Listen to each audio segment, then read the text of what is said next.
প্রিয় দর্শক শ্রোতা, আসসালামু আলাইকুম। যে যেখানে আছেন নিশ্চয়ই ভালো আছেন। বাংলাদেশে এখন অস্থির সময় যাচ্ছে। অনেকেই উদ্বেগ উৎকণ্ঠার ভিতরে কি হয়ে যায়, কখন কি হচ্ছে না হচ্ছে।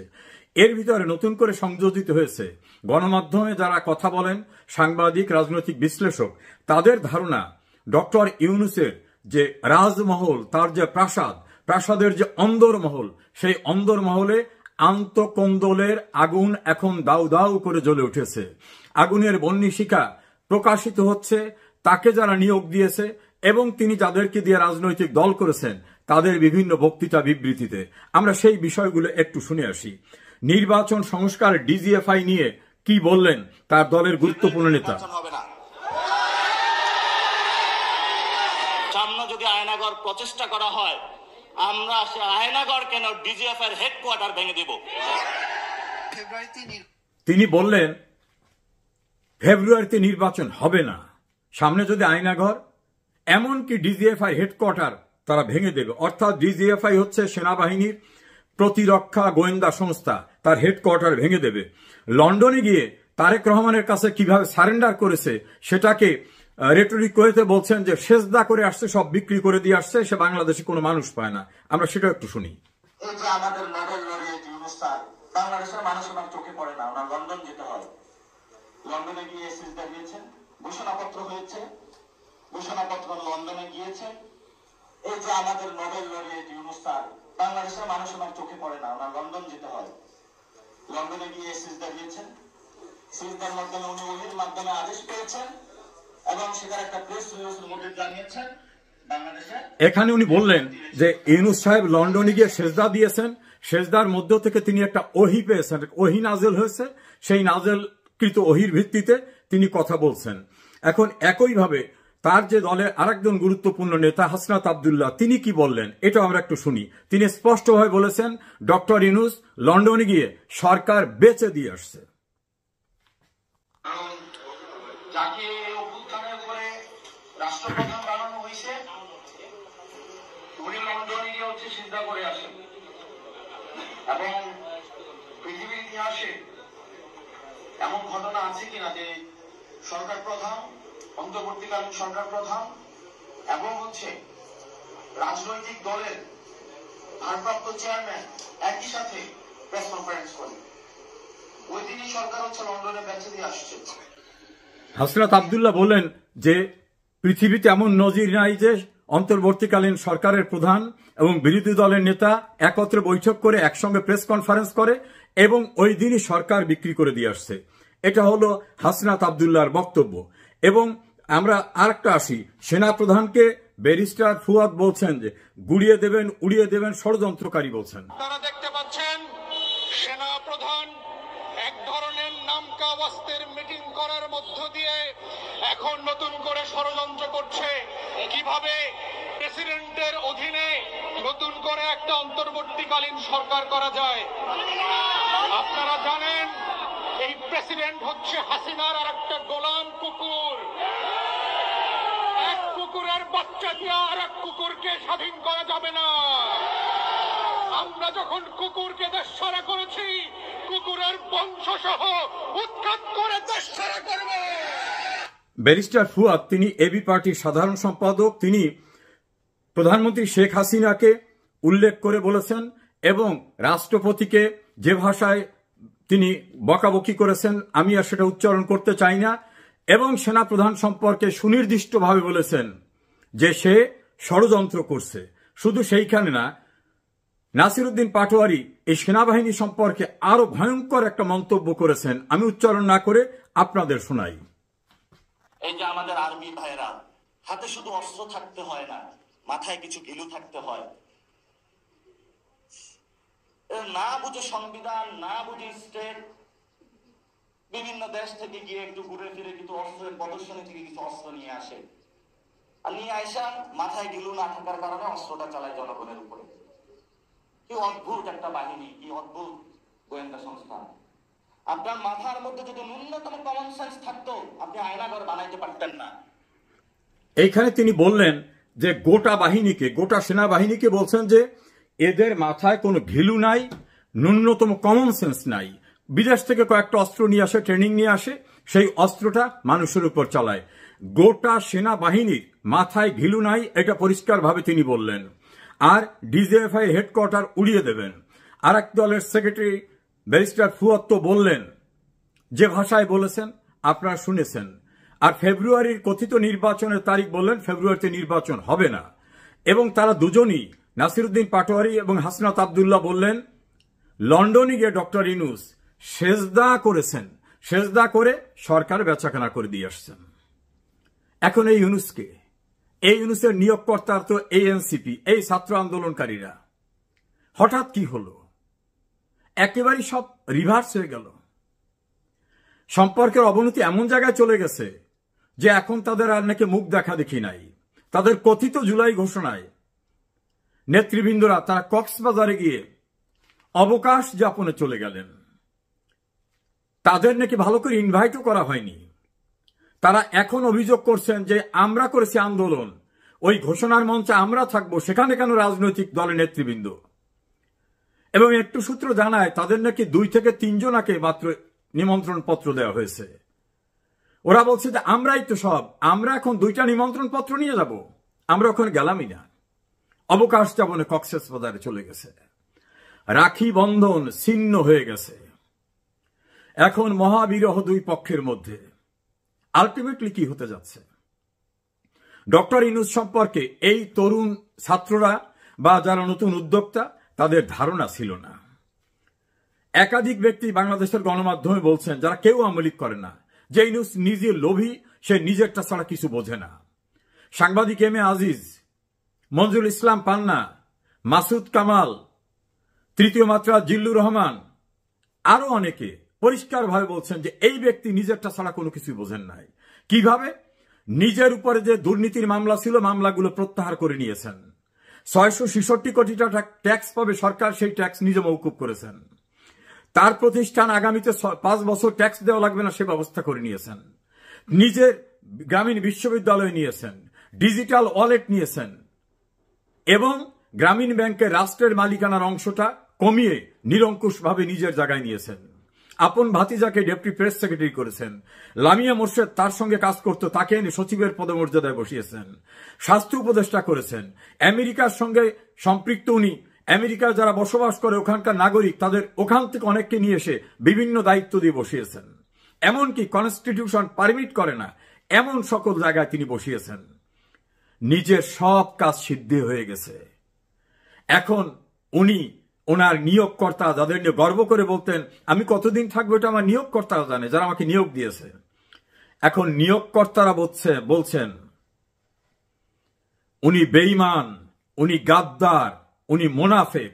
এই 3টি শব্দ তারা বিভিন্ন বক্তৃতায় ব্যবহার করছেন। আমি সময়ের সংক্ষিপ্ততার জন্য সেই ভিডিওগুলো শোনালাম না। তারা বলছেন যে এই ইউনূস গাদ্দার, এ বেঈমান, এ বিশ্বাসঘাতক। এই কথাগুলো শেখ হাসিনা অনেক আগে বলেছিল যে এ লোভী, এ নিজেরটা ছাড়া কিছু বোঝে নাই।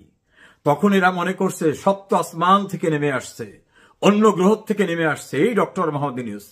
কি সুন্দর হাসে, কথা বলে, কি সুন্দর অর্ডিনারি পোশাক পরে, কি নির্মোহ। এখন বোঝা গেছে নির্মোহ কি। আন্তঃকন্দল এমন জায়গায় গেছে যে ইউনূসের একজন অ্যাডভাইজার সৈয়দ রেজওয়ানা, তিনি বলছেন যে এনসিপি কি বললো না বলতে কিছু যায় আসে না, ইলেকশন হবে। 1 সপ্তাহ আগেও কি এনসিপি সম্পর্কে এই ভাষায় কথা বলা যেত? ইউনূসের প্রেস সেক্রেটারি তিনি বলছেন যে নির্বাচন হবেই। এই ঔদ্ধত্য কি দেখাতে পারত কদিন আগেও? নিয়োগকর্তাদের ইচ্ছার বিরুদ্ধে কথা বলছে। অন্যদিকে এই নিয়োগকর্তাদের কেউ কেউ কি জঘন্য ভাষায় বিএনপির ভারপ্রাপ্ত চেয়ারম্যান তারেক রহমানের নামের সঙ্গে একটা ফিমেল জেন্ডার যুক্ত করে জঘন্য ভাষায় গালিগালাজ করছেন। এমনকি বেগম খালেদা জিয়ার সম্পর্কে, এমনকি মিছিল দিয়ে বলছেন চাঁদা আদায় হয় পল্টনে, চলে যায় লন্ডনে।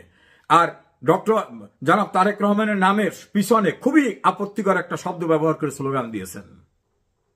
বলেছেন সারা বাংলাদেশ তারা দখল করতেছে, গরুরহাট, বাস স্ট্যান্ড, টেম্পু স্ট্যান্ড, এ দখলবাজ, এদের ক্ষমতা আসতে দেওয়া হবে না। এমনকি মিটফোর্ডে পাথর দিয়ে একজনকে নির্মমভাবে চাঁদা না দেওয়ার দায়ে মেরে ফেলার ঘটনা উল্লেখ করে তারা বলছেন যে আমরা এক পক্ষকে তাড়িয়েছি আর একজনকে ক্ষমতা আনার জন্য না। যে ভাষায় ঢাকা ইউনিভার্সিটিতে ফিমেল একটা মেল অর্গান উল্লেখ করে যে স্লোগান বিএনপির বিরুদ্ধে দিয়েছে, আমার মনে হয় না বাংলাদেশের ইতিহাসে কখনো এমন শব্দ দিয়ে কোনো স্লোগান হয়েছে। একই ভাষায় জামাত ইসলামীও বিএনপিকে গালিগালাজ করেছে অশ্লীল অশ্রাব্য ভাষায়, এবং বলা হয়েছে সারা দেশ লুটপাট করছে যারা, তারা ক্ষমতা আসবে এটা যেন তারা না ভাবে। এভাবে এনসিপি, জামাত, বিএনপি পরস্পরকে শালীনতা শিষ্টাচার বহির্ভূত ভাষায় গালিগালাজ করেছেন, যেটা বাংলাদেশে দীর্ঘদিন বিরোধ থাকা সত্ত্বেও আওয়ামী লীগ, বিএনপি, জাতীয় পার্টি, জামাত এরাও বোধহয় কেউ কোনোদিন এই ভাষা ব্যবহার করে কোন রাজনৈতিক নেতাদেরকে, প্রতিপক্ষকে কোনোভাবে গালিগালাজ করেনি। আর সারা দেশে যাতে বিএনপির ইমেজ সংকট চরম হয় সেজন্য জামাত ইসলামী মোটামুটি বিএনপিকে চাঁদাবাজের দল, বাজারঘাট দখল করা, বাড়ি দখল করা, মাছের গেট দখল করা, টেম্পো স্ট্যান্ড দখল করা, এই দখলবাজ হিসাবে মোটামুটি তাদেরকে বিভিন্ন জায়গায় জেনারেলাইজ করে ফেলছে। আবার বিএনপি বিষয় বলছেন যারা ৭১ অপরাধ করেছে, যুদ্ধ অপরাধী, যারা ৭১ বাংলাদেশ চায় নাই, তারাই দেশে ক্ষমতা আসতে পারবে না। আর মধ্যবর্তী থেকে এই এনসিপি দুই গ্রুপকে নানা কথা বলছেন। এনসিপির মাহফুজ আলম, যাকে সক্রেটিস বলা হয়, তিনি তো বলছেন যে ৭১ সালের দায় যাদের কাঁধে রয়েছে তারা নতুন করে কোনো কিছু চিন্তা করতে পারবে না। আবার জামাতের নায়েবে আমির ডক্টর মোহাম্মদ আবদুল্লাহ তাহের, তিনি বিএনপির এক নেতাকে পরিষ্কারভাবে বলছেন যে এনসিপির প্রধান যিনি, ও তো আমাদের তৈরি, আমরা ওকে গ্রোন আপ করেছি, নাহিদ ইসলামের কথা বলেছেন। তাহলে এনসিপি তাদের তৈরি। আবার তিনি বিবিসির সঙ্গে ইন্টারভিউ দিয়ে বলেছেন এই আন্দোলন আমরাই করেছি, নেপথ্যে আমরা ছিলাম, কিন্তু আমাদের নাম বাইরে আসলে সমস্যা হবে, এই জন্য আমরা বেনামিতে অন্যদের দিয়ে, কেউ ছাত্রলীগের আশ্রয়, কেউ নূরের ছাত্র সংগঠনের আশ্রয়, বিভিন্ন ভাগের থেকে আমরা কাজ করেছি। এটা বিবিসির কাছে তিনি বলছেন। ওই সময় কিন্তু শেখ হাসিনা বলছিলেন এটা কোঠার আন্দোলন না, আসল আন্দোলন ক্ষমতা দখল করা, এবং এর নেপথ্যে জামাত, শিবির, বিএনপি। এখন কিন্তু তারা নিজেরা স্বীকার করতেছেন। একইভাবে এনসিপির আব্দুল হান্নান মাসুদ, আসিফ মাহমুদ, সজীব ভুইয়া, নাহিদ ইসলাম, তারা প্রকাশ্যে বলছেন আমাদের টার্গেট ছিল সরকার উচ্ছেদের ৫ তারিখ যদি সরকার পড়ে না যেত আমরা অস্ত্র তুলে নিতাম। তাহলে তাদের আসল টার্গেট ছিল সরকার পতনের আন্দোলন, এবং তাদের সেই অস্ত্র ছিল, অস্ত্র তুলে নিতাম বললে তাদের হাতে তো নিশ্চয় অস্ত্র ছিল না, তুলতো কোন জায়গা থেকে। এভাবেই তারা স্বীকার করতেছে সবখানে যে আমরা যদি মেট্রোলে আগুন না দিতাম, পদ্মা সেতুতে আগুন না দিতাম, আমরা যদি পুলিশ মেরে না ফেলতাম, তাহলে কি আন্দোলন গতি পেত? এসব হতো? তাহলে মানুষ মারা, পুলিশ মারা, দেশের ভিতর নৈরাজ্য সৃষ্টি করা, ভাঙচুর করা, ক্ষমতা দখলের জন্য অস্ত্রের প্রস্তুতি নেওয়া। এবং আসিফ মাহমুদ, সজীব ভুঁইয়া একথা বলছেন যে নাহিদ ভাই ভিডিওতে বার্তা তৈরি করে রেখেছিল যে আমরা অস্ত্র তুলে নেব যখন, তখন এই ভিডিও বার্তা চতুর্দিকে ছড়িয়ে যাবে। তাহলে শেখ হাসিনা যেগুলো বলেছিলেন সেইগুলো এখন তারা স্বীকার করতেছে। আর ডক্টর ইউনূস এইটার সঙ্গে যে জড়িত, এটা শেখ হাসিনা বারবার বললেও অনেকে তখন বলছেন না, ক্ষমতায় থাকার জন্য অহেতুকভাবে ইউনূসকে অভিযুক্ত করছেন। ক্লিনটন ফাউন্ডেশনে গিয়ে ডক্টর মোহাম্মদ ইউনূস সেখানে সাবেক মার্কিন প্রেসিডেন্ট বিল ক্লিনটনের সামনে বলছেন নাথিং ওয়াজ হ্যাপেন্ড সাডেনলি, ইট ওয়াজ মেটিকুলাসলি ডিজাইনড, অর্থাৎ সুপরিকল্পিতভাবে এগুলো ঘটানো হয়েছে। আবার ইউনূসের যে সিপাহসালাররা, তারা প্রকাশ্যে বলছেন আমরা মেসে থাকতাম, বিভিন্ন জায়গা থাকতাম, আমার দীর্ঘদিন যাবত এই পরিকল্পনা করতেছি। অর্থাৎ এই কোটা বিরোধী আন্দোলন একটা ইস্যু ছিল, এবং এটা সরকার মেনে নিলে বিকল্প কি করা যেত সেটাও তাদের মাথার ভিতরে ছিল। এই রকম ভাবে একটি গণতান্ত্রিক সরকারকে উচ্ছেদের জন্য যে মেটিকুলাস ডিজাইন, যেটা শেখ হাসিনা বলতেন, ইউনূস সেটাকে এডমিট করেছেন। এই প্রক্রিয়ার ভিতর থেকে যারা কাজ করেছেন, এখন তাদের স্বার্থের সংঘাত। নতুন নতুন বাচ্চা ছেলেরা উপদেষ্টা হয়েছে, অর্থকড়ির স্বাদ পেয়েছে, কেউ তার নিজের এলাকায় বাবাকে দিয়ে সন্ত্রাস, নাহিদ ইসলাম তার বাবাকে দিয়ে অফিস খোলা, কেউ বলছেন মাহফুজের টাকা অস্ট্রেলিয়ায় চলে যাচ্ছে। আসিফ নজরুল সম্পর্কে অনলাইন অ্যাক্টিভিস্ট ইলিয়াস সাহেব বলছেন ১০০ কোটি টাকা তিনি আমেরিকায় নিয়েছেন। তিনি চ্যালেঞ্জ করে বলছেন যে কোথায় কিভাবে টাকা নেওয়া হয়েছে সব আমি জানি। এরকম ভাবে থলের বিড়াল সব বেরিয়ে আসা শুরু হয়েছে, অথচ এরা সবাই কিন্তু এক কাতারে ছিল। গতকাল একজন প্রভাবশালী অনলাইন অ্যাক্টিভিস্ট ফ্রান্স থেকে বলেছেন সার্ভে যে রিপোর্ট আসছে এতে বিএনপি, জামাত, এনসিপি কারোই ক্ষমতা আসার মতো অবস্থা নাই, নতুন কাউকে নিয়ে আসতে হবে। তিনি তার অ্যাসেসমেন্টে বুঝেছেন যে এদের কারু এখন ইমেজ ভালো না। ভেরি রিসেন্টলি যে সার্ভে হয়েছে, সেই সার্ভেতে এর পূর্বে যে সার্ভে একই প্রতিষ্ঠান করেছিল তার থেকে অবনতি হয়েছে বিএনপি, জামাত এবং এনসিপির। এনসিপি একটু বেড়েছে, বিএনপি জামাতের অবস্থা খুবই নিচে নেমে আসছে। অর্থাৎ এই দুই সংগঠনের যে প্রচন্ডভাবে ইমেজ সংকট, মানুষ তাদের কাছ থেকে মুখ ফিরিয়ে নিচ্ছে, মানুষের প্রত্যাশা পূরণ হবে না এদের দ্বারা, এটা মানুষ বুঝেছে। সারা দেশে চাঁদাবাজি, সন্ত্রাস এক প্রকার করছেন বিএনপি, আর জামাত করেছেন বিভিন্ন প্রতিষ্ঠান দখল করা, বিশ্ববিদ্যালয়ের ভিসি থেকে শুরু করে বিভিন্ন জায়গায়। ফলে দখলের যে একটা কম্পিটিশন হয়েছে, আর ইউনুসের পার্টির যারা, তারা করছেন টাকা দখল, তার টাকা নেওয়াটা। তিন প্রকারে তিন প্রতিষ্ঠানের লোকরা সারা বাংলাদেশে যে নৈরাজ্য, সন্ত্রাস, মবের সংস্কৃতি, বিচার বিভাগ দখল করা, প্রশাসন দখল করা, আইন শৃঙ্খলা পরিস্থিতি একেবারে ধ্বংস করে দেওয়া, প্রশাসনে তাদের ইচ্ছা অনুযায়ী সবকিছু হতে হবে এই ব্যবস্থা করা। এর ফলে মানুষ বুঝতে পেরেছে যে এদের দিয়ে বাংলাদেশে কিছুই হবে না। এই যে ইউনুসের অন্দরমহল যারা মিলে ইউনুসকে নিয়ে আসলো, শেখ হাসিনাকে ক্ষমতার থেকে সরিয়ে দিল, আজকে স্বার্থের সংঘাতে বিএনপি চায় দ্রুত ক্ষমতায় যেতে, তাতে যে সমঝোতা করতে হয় সেই সমঝোতা করে। এনসিপি মনে করে আমরা কেবল দল করলাম, এখন আমাদের কেউ চেনে না, গ্রামগঞ্জে যেতে হবে, পুলিশ, আর্মি, বিজিবি, র্যাব নিয়ে যাওয়ার পরও গোপালগঞ্জ সহ কক্সবাজার, চিটাগাং, ময়মনসিংহ, গাজীপুরে বিভিন্ন জায়গায় বাধার সম্মুখীন হচ্ছে। তারা একটু দাঁড়াবার পরে অতীতে সামরিক শাসকরা যেরকম ভাবে দল করছিল, এরশাদ, জিয়াউর রহমান, ওভাবে তারা হৃষ্টপুষ্ট হয়ে তারপরে তারা দল করবে, এরপর ইলেকশন করবে। জামাত মনে করে আমরাই তো সবকিছু করেছি, এখন ইসলামী দলগুলো নিয়ে আমরা বাংলাদেশে একটা ইসলামী রাষ্ট্র কায়েম করব, আমাদের সেই সময় দিতে হবে। বিএনপি মনে করে অনেকদিন ক্ষমতার বাইরে ছিলাম, এখন আর তড়িঘড়ি করতে হবে, দ্রুত একটা নির্বাচন দিক, তারেক রহমান প্রধানমন্ত্রী হোক, আমরা যারা দীর্ঘদিন রাস্তায় ছিলাম আমরা মন্ত্রী সহ বিভিন্ন সুযোগ সুবিধা নেই। এই স্বার্থের দ্বন্দ্বে, স্বার্থের সংঘাতে মাঝখানে ইউনুস দেখতেছে আমার কার জন্য উপযুক্ত।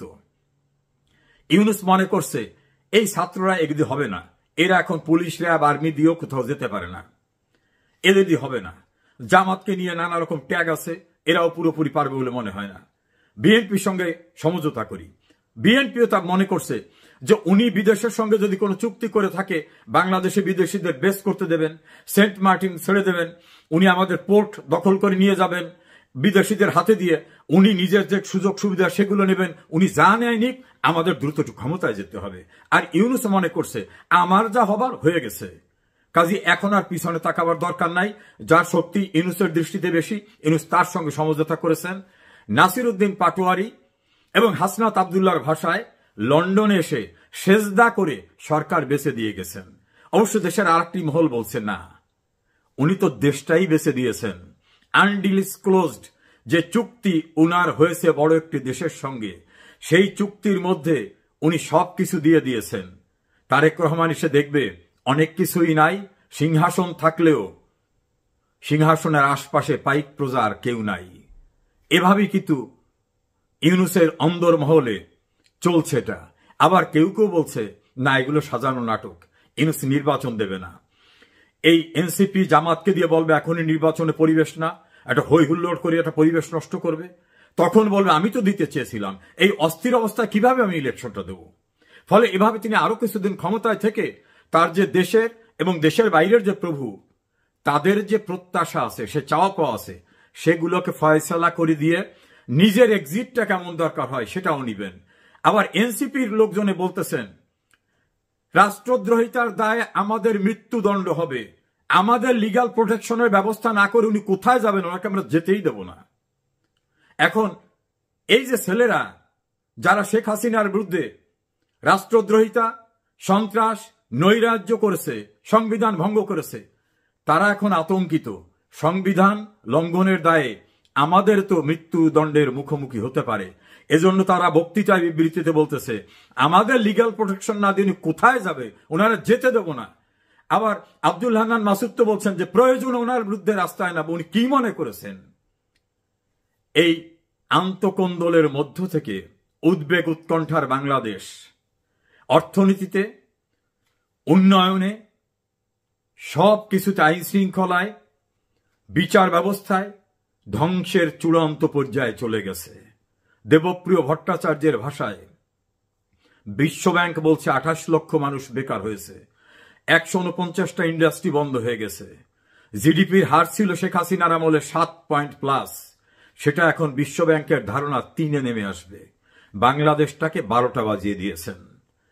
ইউনূসের রাজমহলের অন্দরমহলের আগুন বোধ হয় বাংলাদেশকে আরো ভয়ঙ্কর পরিস্থিতির দিকে নিয়ে যাচ্ছে।